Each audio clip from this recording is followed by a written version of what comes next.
ছোটবেলায় ভূস্বর্গ শব্দটার সাথে শুধুমাত্র আমি বইয়ের পাতাতেই সীমাবদ্ধ ছিলাম। কখনো কিন্তু স্বপ্নে ভাবিনি আমি সেই ভূস্বর্গকে সচক্ষে দেখব।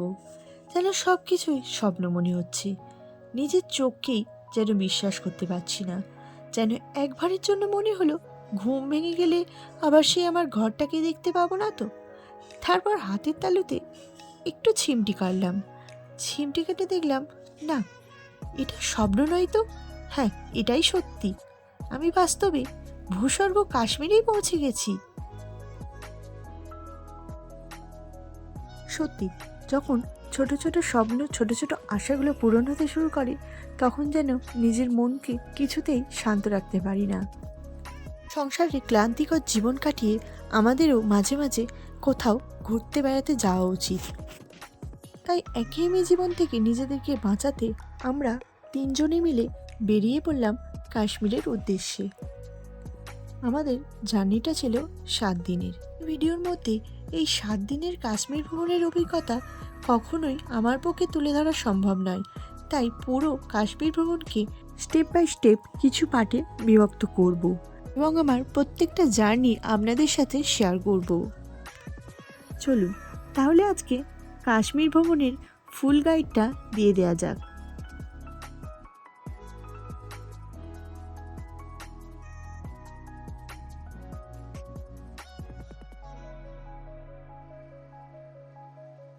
ঘড়িতে বাজতে চলেছে 10টা 14। জার্নিটা শুরু হয়েছিল 4 জুন থেকে, আর আমাদের জার্নি শেষ হয়েছিল 10ই জুন।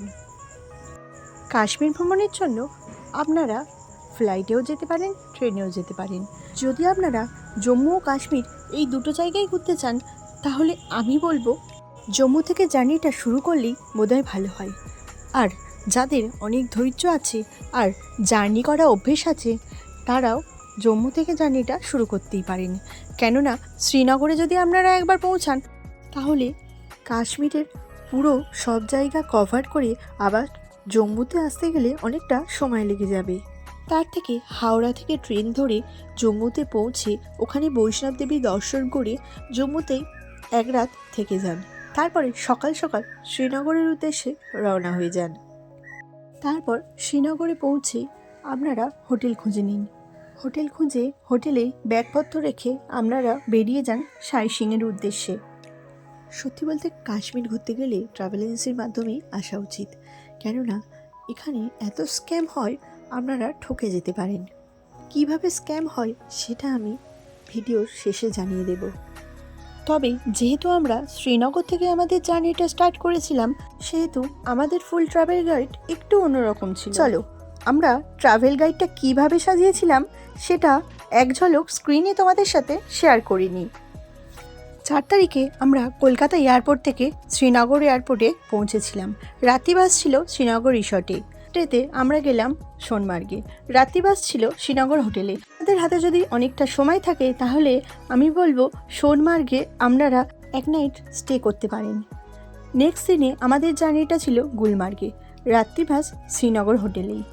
4 নম্বর দিনে আমরা শ্রীনগর থেকে পেহেলগাঁও চলে গিয়েছিলাম। সেখানে পেহেলগাঁও সাইটসিইং করে তারপর আবার রাত্রি বাস পেহেলগাঁও রিসর্ট। নেক্সট দিনে আমরা পেহেলগাঁও থেকে সিনথানটপ গিয়েছিলাম। তারপর সিনথানটপ থেকে আমরা ফেরার পথে কিছু সাইটসিইং সেরে তারপরে আবার পেহেলগাঁওয়ে চলে এসেছিলাম। পেহেলগাঁওয়ে নাইট স্টে করে আমরা ডে 6-এ পেহেলগাঁও থেকে সাইটসিইং করলাম।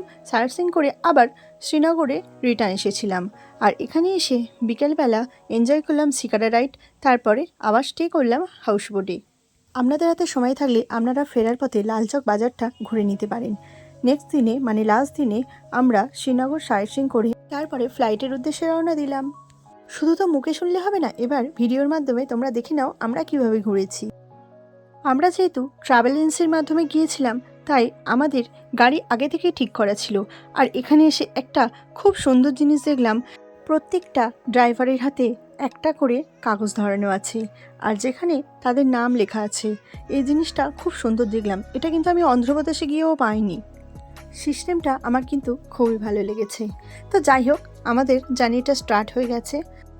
এখন আমরা শ্রীনগর হোটেলের দিকে রওনা দিয়েছি। চারিদিকের মনোমুগ্ধকর পরিবেশ উপভোগ করতে করতে আপনারা পৌঁছে যান শ্রীনগর হোটেলে। আমরা এখন পৌঁছে গেছি হোটেল নিশাত ভিউতে, যেটা শ্রীনগর ডাল লেকের একদম কাছে অবস্থিত। ডাল লেক থেকে নিশাত হোটেলের দূরত্ব 3.8 কিলোমিটার। আমাদের আসতে সময় লেগেছিল প্রায় 12 থেকে 14 মিনিট। হোটেলে পৌঁছে আমি একটা রুম ট্যুর করে নিয়েছিলাম, সেটা আমি তোমাদের ভিডিওর মাধ্যমে অবশ্যই দেখাবো। তো চলো এখন ডিনারটা সেরে নেওয়া যাক। আমাদের প্যাকেজের ভেতরে ডিনার ছিল না। রাত্রে ডিনার সেরেই আমরা এখানে একটা দোকান আছে সেখানে এলাম। এটা হোটেলের সাথেই দোকানটা।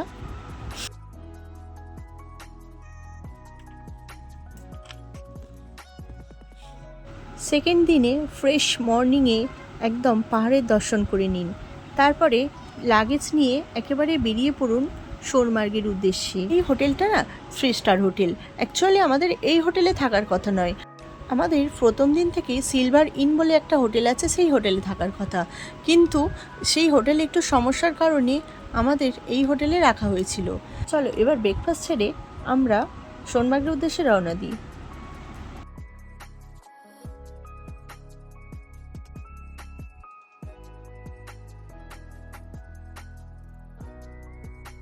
এখন আমরা সোনমার্গে নেমে গিয়েছি, আর এখন এখানে বরফ দেখতে পাচ্ছি আর বৃষ্টি হচ্ছে এখন।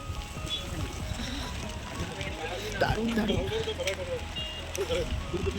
সোনমার্গে পৌঁছে আমরা প্রথমে লাঞ্চটা সেরে নেব। এই হোটেলটার নাম হোটেল সোনমার্গ প্যালেস। আমি সাজেস্ট করব আপনারা অবশ্যই এসে আগে লাঞ্চটা সেরে নিন, কেননা ঘোড়ার পিঠে চড়ে অনেকটা উঁচুতেই যেতে হবে, আর কখন ফেরা হবে তারও কোনো ঠিক নেই। আর ওখানে ওপরে গেলে আপনি কিন্তু লাঞ্চ পাবেন না, লাঞ্চের মধ্যে শুধু ম্যাগিটাই পাবেন। তাই সবাইকে আমার অনুরোধ, প্লিজ আপনারা এখানে যখনই পৌঁছান লাঞ্চটা সেরে অবশ্যই ঘোড়ার পিঠে উঠবেন। তবে হ্যাঁ, খাবারগুলোর দাম একটু কস্টলি, কিন্তু এখানে ভাত পাবেন না। লাঞ্চটা করলাম কিন্তু খুব একটা মনোগত হলো না। প্রথমে এখানে এসে ঘোড়ার দামটা অবশ্যই বার্গেনিং করে নেবেন। ওরা কিন্তু এক একজনের 5,000 6,000 করে বলবে, সেটা আপনাকে কমিয়ে মিনিমাম 1,500 থেকে 2,000 করতে হবে। তারপরে ওরা আপনাকে বুট আর একটা জ্যাকেট দিয়ে দেবে। যেহেতু ওপরে বরফ আছে তাই আমাদের এই জ্যাকেটে কিন্তু ঠান্ডা যাবে না।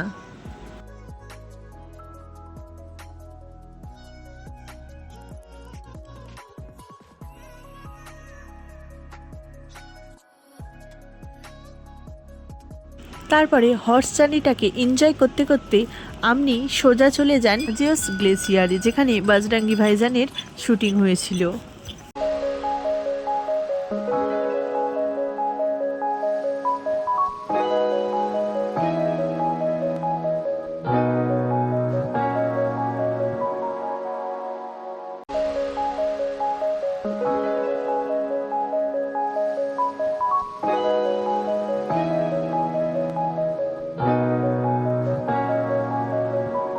একটা ছোট্ট ভুলের কারণে আমাদের যে কত বড় ক্ষতি হয়ে যাচ্ছিল সেটা আপনারা ভিডিও শেষে জানতে পারবেন। একটা ছোট্ট ভুলের কারণে প্রাণও চলে যেতে পারত। ভিডিও শেষে বলবো কিভাবে কাশ্মীরে স্ক্যাম হয়। অনেকটা দূরে, এই আস্তে আস্তে আস্তে ঘোড়াগুলো খালি অন্যদিকে চলে যাচ্ছে।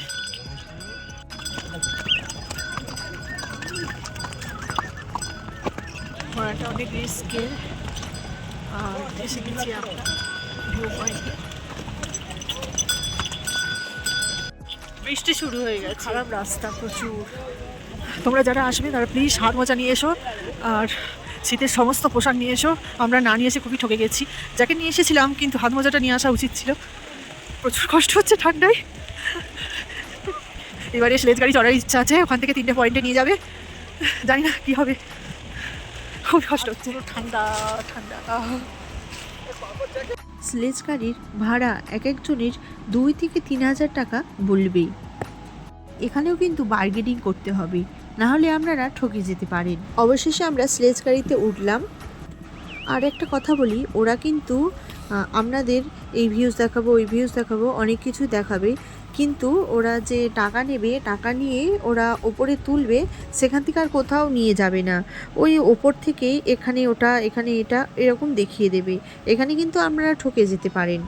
এই যে আমরা পৌঁছে গেছি সোনমার্গের সেই বিখ্যাত স্থান, বজরঙ্গি ভাইজানের শুটিং হয়েছিল থাজিয়াস গ্লেসিয়ারে। এখানে আপনারা একটু ছবি, ভিডিও এসব করে নিয়ে একেবারে হোটেলে চলে যান। তারপর হোটেলে ডিনার সেরে একেবারে ঘুমিয়ে যান। পরের দিন আবার গুলমার্গে যেতে হবে তো।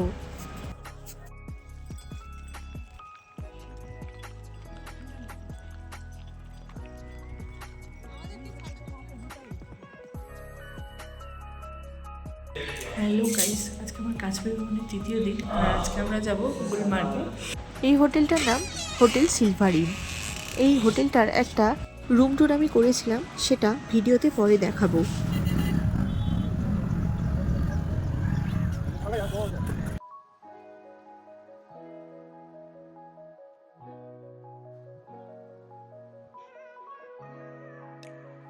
গুলমার্গে প্রবেশ করতে হলে এখানে কিন্তু প্রত্যেকটা গাড়িকেই চেকিং করে। গাড়ি থেকে নামার পরে কিন্তু আপনাদের সবাই এইভাবে হাত দিয়ে ডাকবে, সবাই কিন্তু ফোর্স করবে গাড়ি নেওয়ার জন্য। প্লিজ আপনারা কেউ গাড়ি নেবেন না, কেননা বেশি দূরের পথ নয়। আপনাদের সবাই বলবে যে অনেকটা দূরে, কিন্তু আমরা হেঁটে দেখেছি টোটাল মোটামুটি 5 মিনিটের মতো সময় লাগবে। আর সাথে যদি বাচ্চা থাকে তাহলে অনেক মানুষ আপনার পেছনে পড়ে যাবে যে বাচ্চাকে কাঁধে করে দিয়ে আসবো। আপনাদের সেভের জন্যই কথাটা আমি বললাম।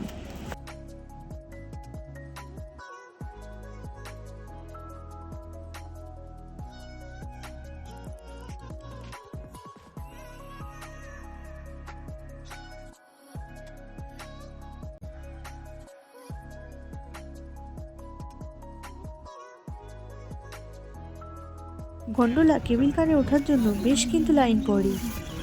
আপনারা কিন্তু একদম সকাল সকাল বেরিয়ে আসবেন। বাবা, আমাদের স্লটটা ছিল 11টা থেকে 1টা। প্রচুর লাইন পড়েছে গন্ডোলাতে, প্রচুর লাইন পড়েছে। গন্ডোলা কেবিল কারে টিকিট কাটার জন্য অনলাইন বুকিং হয়। এখানে আসার পরে আমি জানতে পারলাম এখান থেকেও টিকিট কাটা যায়, তবে সেটা এক্সট্রা কিছু টাকা দিয়ে। তো তার থেকে অনলাইনে বুকিং করলেই আমার মনে হয় সেভ হবে। আর এখানে 3টে স্লটে টিকিট কাটা যায়। এসে এখানে গন্ডোলা কেবিল কারের এখানে এসে দেখলাম প্রচুর লাইন পড়েছে। আর ফেজ 1 শুধুমাত্র চলছে, ফেজ 2 বন্ধ আছে।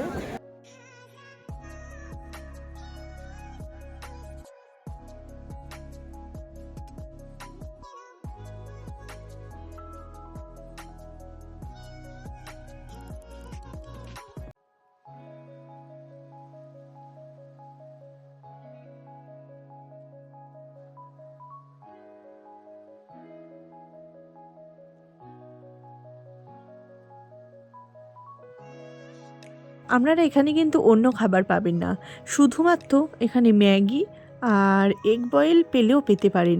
সে যাই হোক, আমরা এখানে একটু ঘুরে তারপরে লাঞ্চে চলে গেলাম। লাঞ্চটা একটু কস্টলি।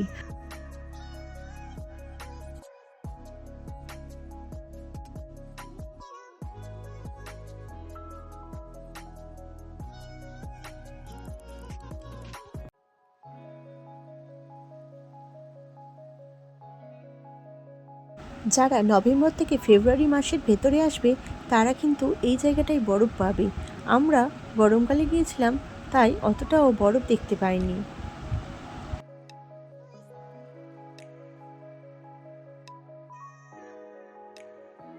গুলমার্গ থেকে শ্রীনগরে ফেরার পথে আমরা একটা শাল দোকানে ঢুকেছিলাম।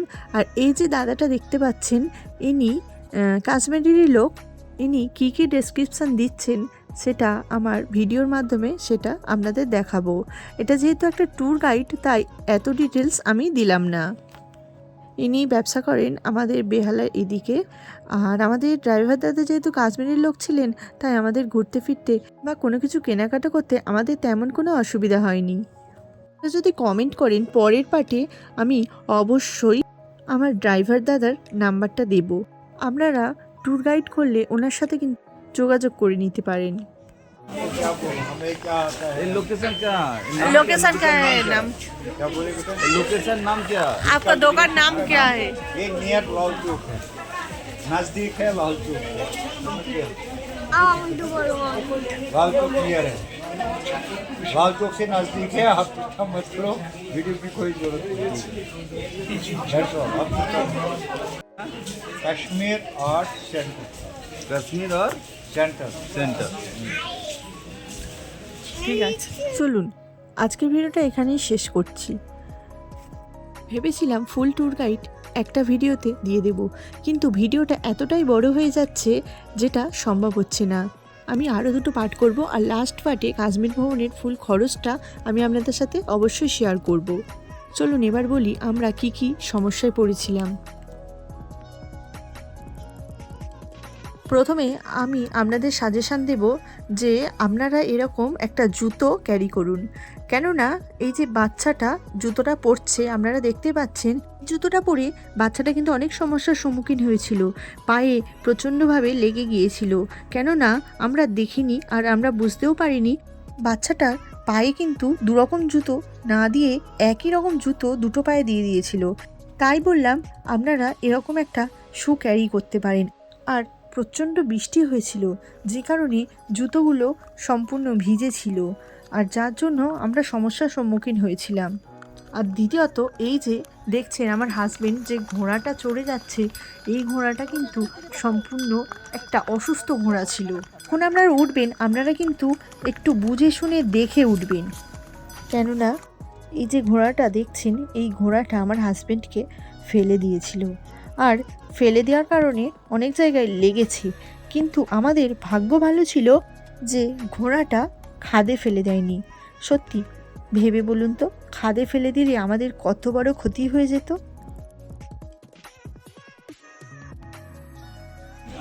सिक्स पॉइंट टोटल है। 12 भी है, 12 भी पॉइंट। आप बोलो आप कितने पॉइंट जाओगे?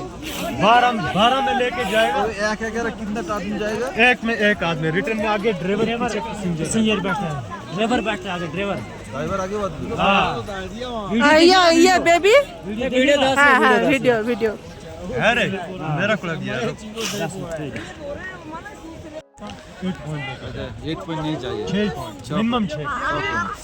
6 पॉइंट जाएगा 10 रुपये। हाँ टोटल कितना देगा वो? लमसम में करे रे, लमसम करो लमसम। मेरी बात, ये 6 पॉइंट लेके जाएगा, उसका 200 के साथ से 1200 टोटल अरे ट्रैक का क्यों करे? एक का 1200। एक का नहीं बन, ये लोग नहीं जा रहे क्या कुछ ना। दो का दो दूसरे का 24।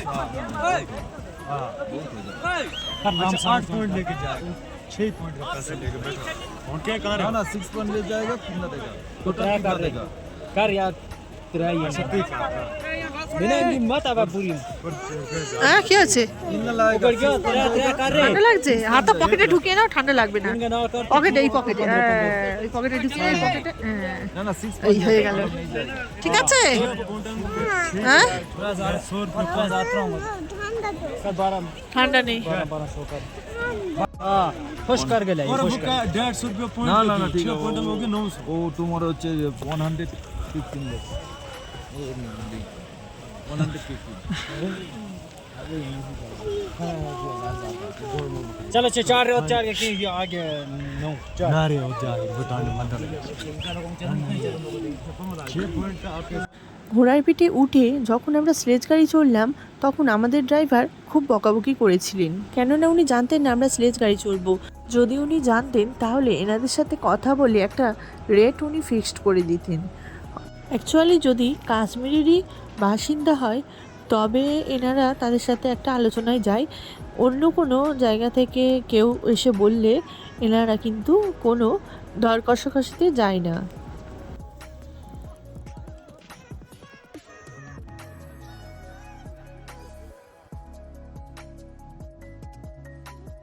কাউকে ভালোবাসা যেমন উপযুক্ত সময় বা দিনক্ষণ হয় না, সেই রকম কাশ্মীর বেড়ানোর কোনো উপযুক্ত দিনক্ষণ বা সময় নেই, কাশ্মীর এক একটা ঋতুতে এক এক রকম।